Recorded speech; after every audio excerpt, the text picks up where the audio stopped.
3 reasons why actually striving for perfect sleep is not a helpful and useful way for you to look at overcoming long-term insomnia and sleep problems.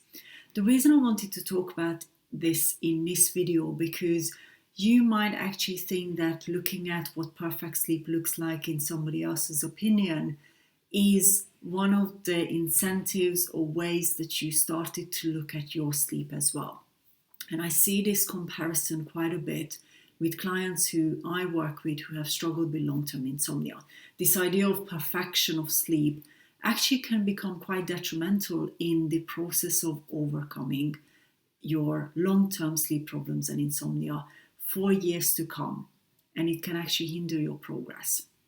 So before we jump into the 3 different reasons why I think you should avoid setting perfect sleep goals, I wanted to invite you to subscribe to my channel, hit that little bell so I can let you know when I post new videos, and hit the like button below as well so that I can actually have YouTube share this video across to many people. You know, the more engagement the video gets, obviously, the more it gets shown to other people as well. And this is what I want to achieve within this YouTube channel, is reach as many people as possible who struggle with long-term insomnia and chronic insomnia and sleep problems.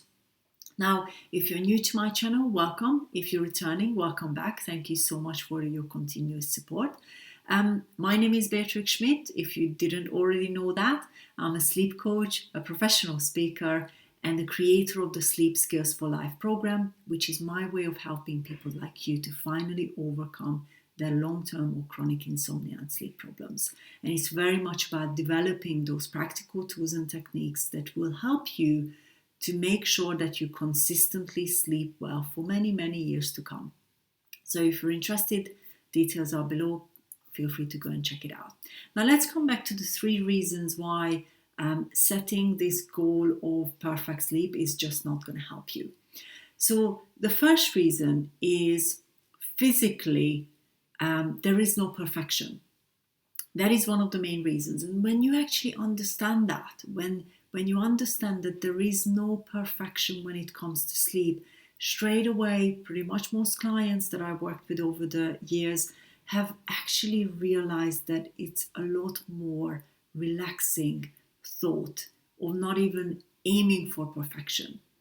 It helps them to relax more. It helps them to actually become curious about their sleep rather than put so much of that pressure on themselves. So the physical relaxation is going to be improved if you actually really look at a different way of looking at this. So when I have spoken to clients who said, I just want to have perfect sleep, the physicalities were showing that they were often quite tense because they wanted to make sure they're doing everything well and perfectly. Again, personality traits, perfection comes in as well. I talk about personality traits a lot when it comes to sleep problems. But it's a physical thing that shows up in your body. You create tension by aiming so high that it's unrealistically achievable for you within an overnight or a couple of days. And again, a lot of the questions I get, and I have been getting recently, is how do I fix my sleep problems? How do I make sure that I overcome this overnight? What are the secrets, hacks, and so on? So when we move away from this perfection of sleep, we're actually able to look at it as a skill development rather than that must be that magic thing that physically is going to make this go away and disappear, and you continue looking for things and often get disappointed. So that's one part. The next part is, and it links to this, of course, the more stressed you are physically, the less likely you're actually able to emotionally be calm, relaxed, and peaceful. So this is where the emotions come in. So if you put that pressure on yourself to have perfect sleep every single night, how disappointed are you going to get when that doesn't happen? And even though I've overcome my sleep problems that I struggled with many years ago and insomnia, I still don't have perfect sleep because your body changes. maybe there was a storm in the middle of the night that might have woken you up. So again, really understanding what is a realistically great quality sleep rather than a perfect sleep is going to help you to actually even go to bed more relaxed. Go to bed knowing that even if it isn't perfect, it's better to have great quality than stress about the fact that it needs to be perfect. So I hope that's relating to you as well. Emotions play a huge role that I see within my practice in this big picture of chronic insomnia and sleep problems. The more frustrated, the more disappointed that you are that maybe something isn't working, the less likely you're actually continuing to look for solutions that will work for you. So again, don't look at it as I'm just going to try that and see what happens, but emotionally as well as in time commit to developing the understanding of what your sleep is like at the moment and how you can go from A to B, which is very much what I talk about within my work all the time. Sleep improvements aren't like this. It's very messy. Some days are better, some days are not. But when you know what is working for you over a period of time, that's when the accumulated effect of those tools and techniques deliver consistently great sleep over time. So look at that emotional pressure you're putting on yourself that you must have perfect sleep. The other one is what I call mental pressure. So mental pressure, what I've seen, comes a lot of the times when the reason you now want to have perfect sleep is because you affiliate perfect sleep with what you're going to be able to achieve the next day. And I see this all the time. So that's that mental pressure you put on yourself that, if I don't sleep well, I'm not going to be able to perform so well, maybe at the meeting or maybe whatever task you might have. So there is the productivity, there is the focus a problem here, and it's how it plays a role within this mental pressure. So that's this other reason why I wouldn't suggest you aim for perfection. Now, when you are putting mental pressure on yourself to get perfect sleep, often what happens is actually you creating the opposite. And I'm sure you would have seen this as well in your situation. When you stress about or put that pressure on yourself about perfect sleep, what tends to happen is actually you become wired and you're not able to have even a decent quality sleep. And I've seen that before. This comes in a lot with that mental pressure or performance pressure, or even on a Sunday night when you might actually think, I must hit the ground running on Monday morning. And you have that expectation of great quality sleep. This can be, again, why you might be going to bed earlier, as one example. So the mental pressure can then cause you to behave differently. So as this example, let's say on a Sunday night, could be other days as well, I must go to bed earlier because if I go to bed earlier, I have a higher chance of actually getting perfect sleep. But that's not the case. What you want to have is consistency. What you want to have is your body and your mind understanding what you're asking it to do when you're going to bed and climbing under whatever you sleep under. So it's much more practical than that. And perfection and this pressure of perfection often doesn't help. I don't think I've seen any client who have put that expectation of perfect sleep into their sleep picture has even helped them. It becomes a very detrimental sequence of events, a very pressurizing environment.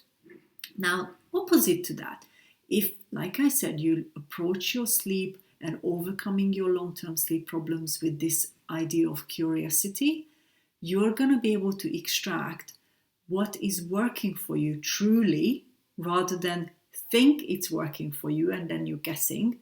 So what I mean by that is something that you must have put in place, whether it's a habit, a routine, a mindset, whatever that might be for you, it must create consistent results.